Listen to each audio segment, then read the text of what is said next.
The Iran deal in 2015 jeopardized Iranian people's democratic potential because it strengthened the Iranian government at the expense of its captive population. In our negotiations, either for China's trades or for Iran's nuclear deal, we are not asking the right questions and not demanding the right mechanisms.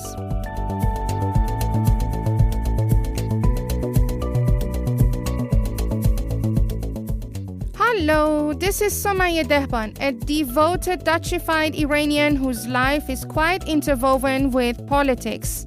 I am the creator and host of Your Native Analyst, a podcast for anyone who has ever wondered what is really going on in Iran and the Middle East, and how on earth does that affect us in Europe and the Netherlands. This content is shaped around my personal yet political experiences as an Iranian living in exile, as well as a naturalized Dutch citizen. It is also inspired by my cross-sector work spanning academia, politics, civil society, and the private sector. In this podcast series and its dedicated newsletter, I contextualize the news about Iran and the Middle East for the European and the Dutch politicians as well as the general public. And during this, I unveil the nuances that are lost in translation. The aim is to modulate the view of our European and Dutch representatives when negotiating with the Iranian government and collectively move towards a just and sustainable international community. Join me every second Tuesday of the month to hear about the reality of life in that part of the world. Now let's unveil this episode of Your Native Analyst.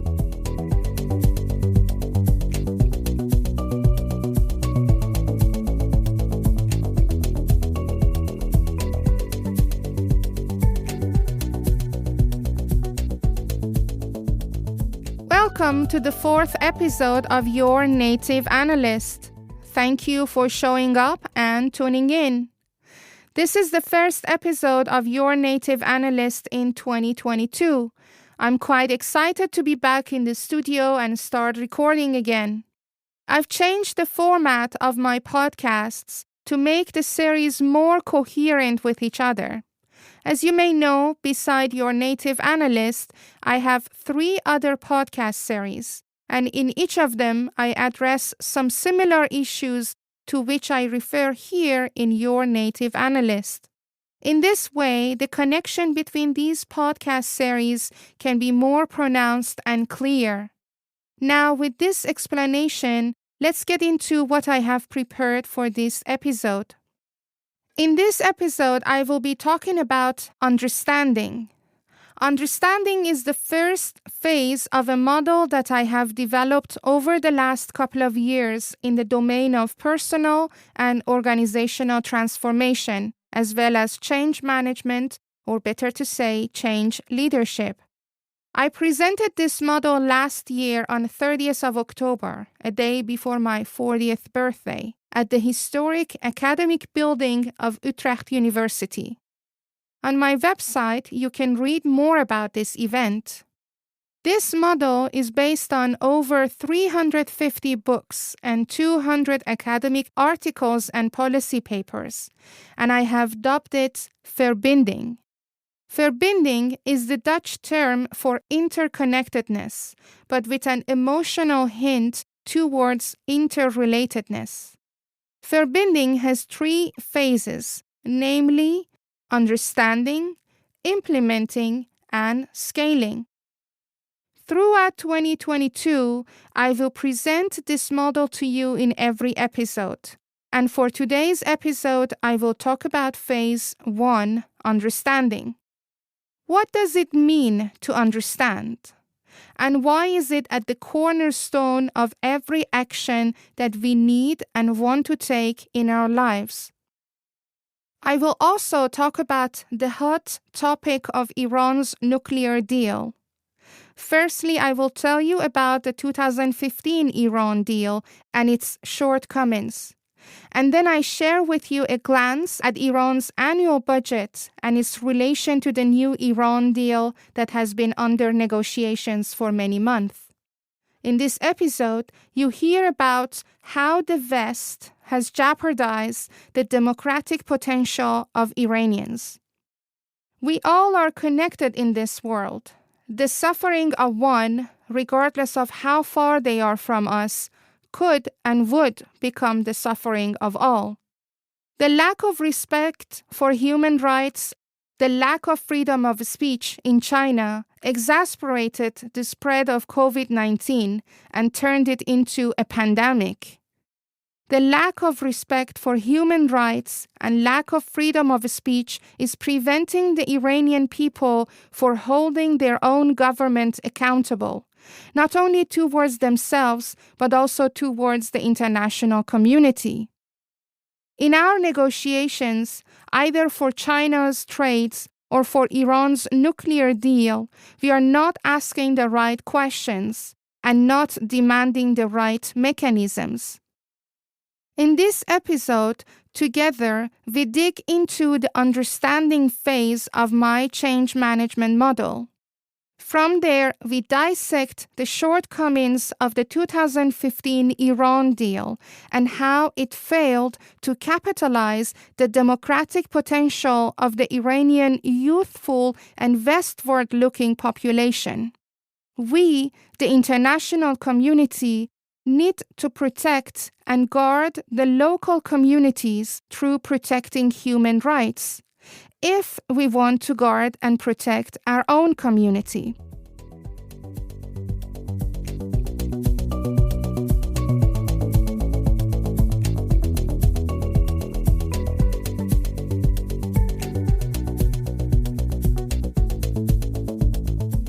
Before we can move forward, we need to know where we are standing. And to know where we are standing, we need to look back and see where we are coming from. To build a roadmap, we need to have an in-depth understanding of the context in which we operate. And then we need to bring seemingly unlikely allies together and translate our collective vision into a step-by-step plan towards measurable impact in the domain we are working. Iran, and by extension the Middle East, has been at the center of the news as far as I can remember. As someone who is born right after the so-called Islamic Revolution in 1979 and been raised and schooled during Iran-Iraq War in the 80s, I believe I have seen my fair share of blood and misery for a nation. Now combine this with an authoritarian regime that stops at nothing to keep its power. From ruthless mass executions of its own people right after the revolution, to throwing teenagers in front of the tanks of the enemy during the war, to invading the student dormitories who ask for freedom of press, to serial killings of its intellectuals, to numerous assassinations of its opponents abroad, to imprisoning and torturing its human rights defenders and journalists, to having a not-so-hidden arm in Syria and Yemen, to downing airplanes carrying civilians, just to name a few.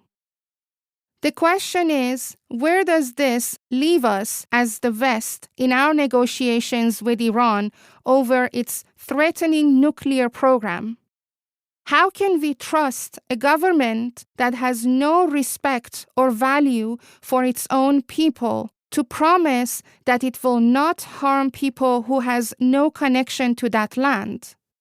To answer this question, we need to go back to Iran's motives for wanting to strike a deal with us. And to understand their motives, we need to understand what makes them tick and what or who can keep them accountable. And let me make it very clear and simple. No international treaty or agreement has or will have the executive power to stop Iran from advancing its nuclear program and developing a nuclear bomb. If Iran is willing to sacrifice its own nation, what makes you think that it won't sacrifice the rest of us? With this rather gloomy question in mind, let's take a deeper look at the 2015 Iran deal and what it really stood for and how it actually facilitated and strengthened the Islamic Republic to not only expand its nuclear program, but also becoming more aggressive towards its own nation.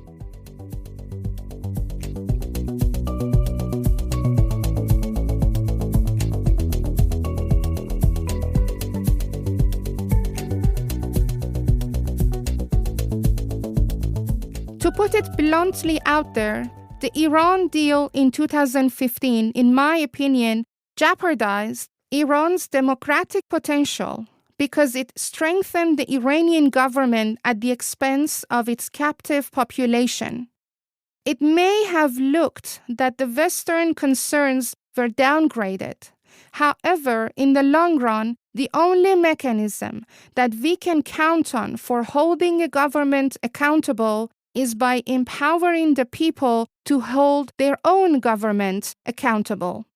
And this deal took away the last shred of support that the international community, the West, could have offered the democratic potential of Iranian people. Let's break this down. For sake of transparency, I have to mention that the information presented in this segment is based on the op-eds published by the members of the American Foreign Policy Council Task Force for Iran deal in 2015 in various outlets. So what was Iran deal? In October 2015, Iran and P5+1 countries, or from a European perspective, E3+3, formally adopted the new nuclear agreement. It was widely expected that Iran will comply quickly with the terms of the deal, formally known as the Joint Comprehensive Plan of Action, JCPOA, or Barjam in Persian, because the scope of the sanctions relief contained within the JCPOA was enormous. The relief was equivalent to a quarter of Iran's total economy.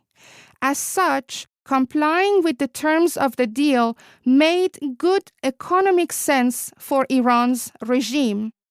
Right from the start, the nuclear agreement began to empower a range of destructive behavior by the Iranian government. Just after signing the agreement, the Islamic Republic initiated major new procurement talks with arms suppliers such as Russia and China, conducted a high-profile ballistic missile test in violation of UN Security Council resolutions, and significantly expanded its military footprint in Syria. Moreover, this adventurism was poised to become more pronounced in the weeks and months ahead, as the economic benefits of the nuclear deal began to kick in. Knowing this, US and European policymakers needed to begin thinking about the vulnerabilities that are likely to result from the agreements with Iran, as well as steps they can take in order to mitigate them. These vulnerabilities fell into four broad categories. First one, compliance. The particulars of the JCPOA confirm that the initial objective of Western diplomacy with Iran, the rollback of the Islamic Republic's nuclear infrastructure, has not been attained. To the contrary, the terms of the agreement actually help Iran develop a stronger nuclear program over time. Therefore, the United States and its European allies needed to develop and deploy advanced forensic and scientific technologies to accurately track Iran's nuclear-related activities to make sure Iran remains within the parameters of JCPOA, as well as to publicly outline a menu of scalable responses by which to punish the Islamic Republic if it doesn't. Second one, economic warfare. In Iran, as I mentioned in my previous episodes, the Islamic Revolutionary Guard Corps, IRGC, is second only to the supreme leader in strategic importance. It is nothing short of an economic powerhouse, in control of as much as 1/3 of Iran's entire economy. As a result, the IRGC was inevitably among the biggest beneficiaries of the enormous sanctions relief given by the JCPOA, and its threat potential was expanded accordingly. Limiting the IRGC's destructive capacity required restricting its access to the international economy by formally designating the entire IRGC as a terrorist entity and then comprehensively mapping and identifying its constituent entities, economic interests, and affiliated companies in order to prevent Iran's foreign partners from trading with them. Third one, defense. The Obama's administration had articulated its commitment to deterring Iran from obtaining a nuclear weapon and has said it would use military forces if necessary. Yet, the administration never took concrete steps to convince the Iranian regime that it is prepared to do so. And the fourth one, Iranian democracy. Already ranked among the world's most repressive regimes, Iran over the past several years has engaged in a deepening crackdown on human rights, freedom of expression, and political choice. This trajectory should be of significant concern to American and European policymakers because Iran's population of over 80 million is overwhelmingly youthful, educated, and westward-looking. This other Iran holds out the promise of a more durable and harmonious relationship with the West. But the JCPOA imperiled Iran's democratic potential because it strengthened the Iranian government at the expense of its captive population. In response, the United States and the European Union needed to act more resolutely than ever before through both public statements and concrete legislations to shine a spotlight on Iran's human rights abuses and to penalize the Iranian government for its repression of democracy at home. All of these steps were necessary because, while a nuclear deal had been struck, the broader strategic challenge that Iran poses to American and European interests and allies persists. Resolute action was necessary to prevent Islamic Republic cheating while the JCPOA was in force, to prevent an Iranian nuclear breakout thereafter, and to prevent adverse effects stemming from Iran's acquisition of the extensive sanctions relief in the meantime. The JCPOA provided Iran with a patient pathway to nuclear weapons capability by placing limited, temporary, and reversible constraints on Iran's nuclear activities.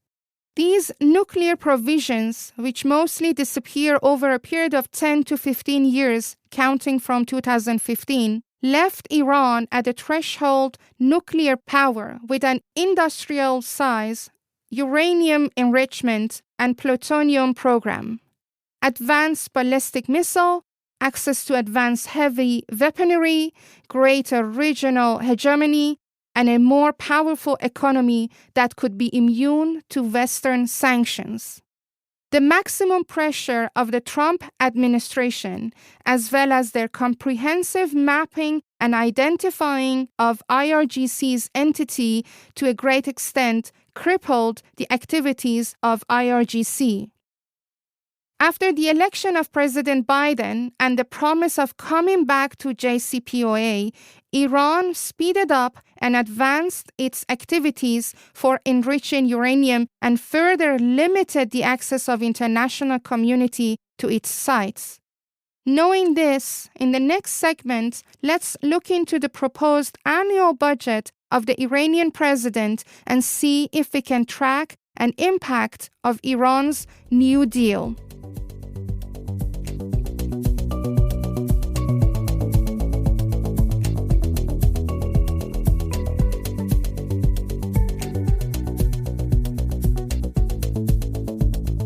President Raisi's annual budget does not give a significant signal that he is counting on the new Iran deal. Let's break it down. Again, for the sake of transparency, the information of this segment is based on Persian and English publications of Dr. Saeed Qasemi-Nejad, economist and senior advisor of Foundation for Defending Democracy. Iranian President Ebrahim Raisi sent his first annual budget bill to the Islamic Consultative Council or Majlis towards the end of 2021, providing important insight into his priorities for the next Persian year, that is April 22 to March 23.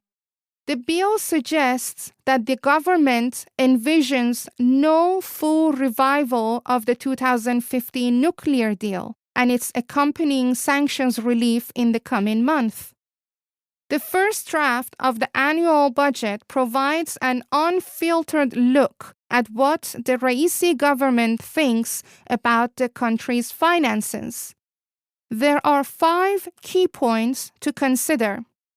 First, the bill projects exports of 1.2 million barrels per day of crude oil during the April 22 to March 23 period. Last year's budget projected exports of 2.3 million barrels per day. This projection appears to indicate that Tehran has no intention of resuming full compliance with the JCPOA in the near future.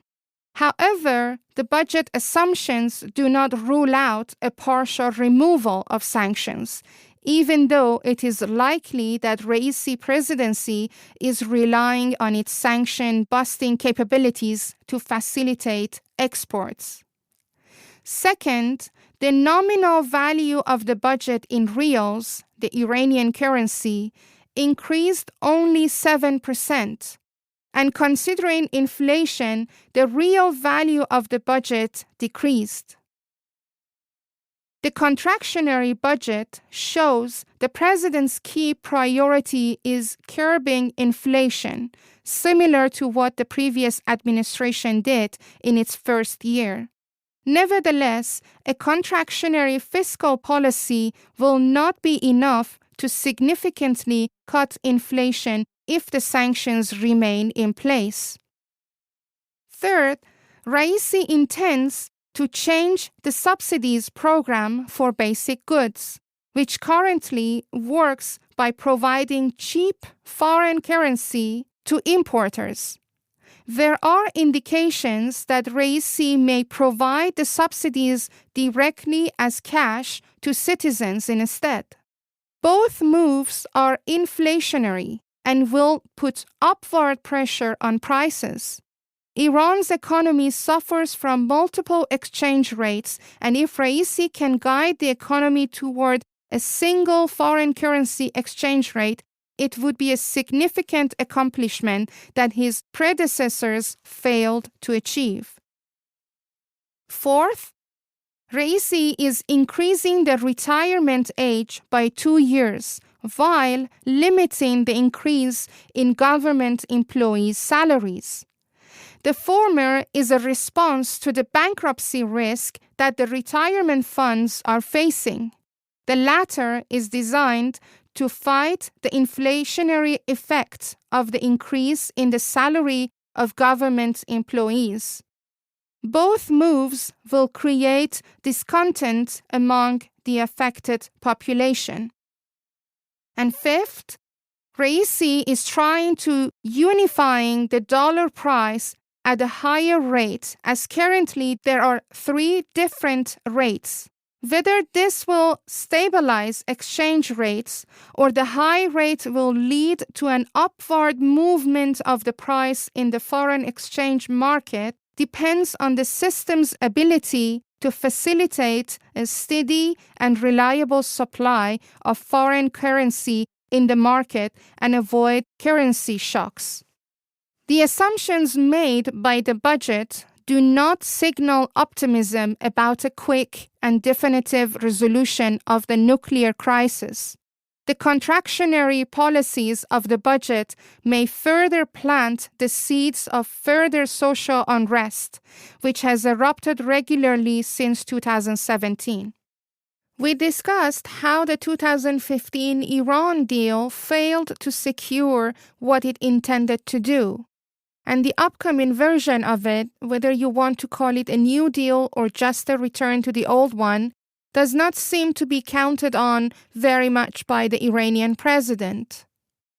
The question we need to ask ourselves is, did we, the West, really learn anything from the past years of negotiating with Islamic Republic?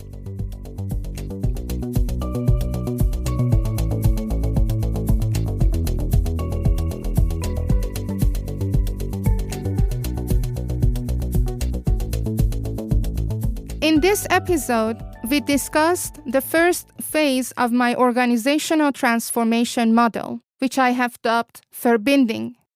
This phase is called Understanding and is focused on gaining a deep insight into our past, our present, and our potential future. And without knowing our past and present, it is close to impossible to imagine a future. The history and political situation in Iran is quite complex.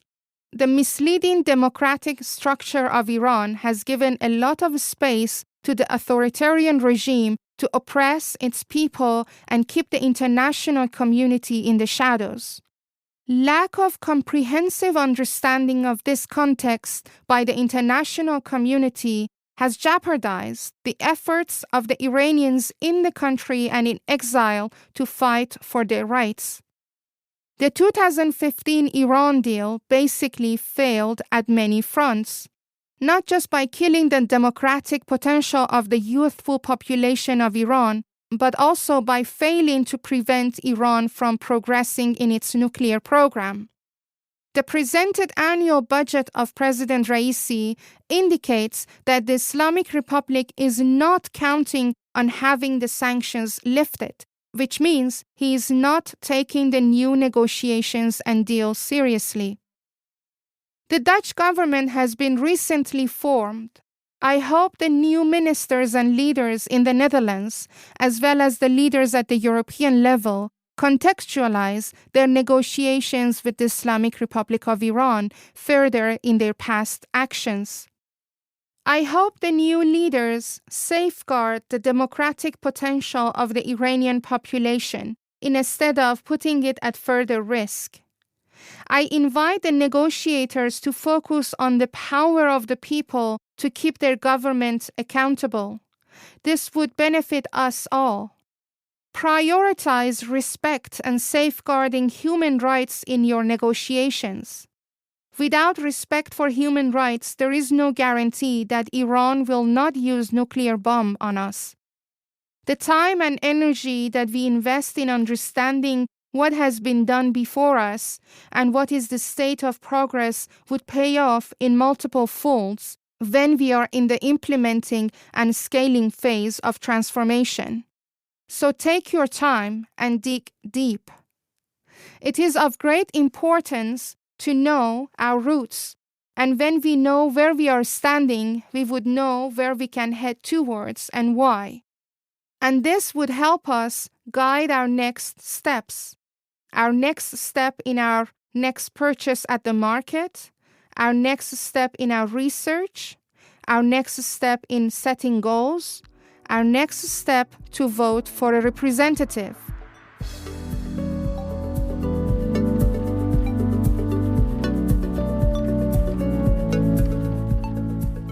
What was the unveiling moment of this episode for you?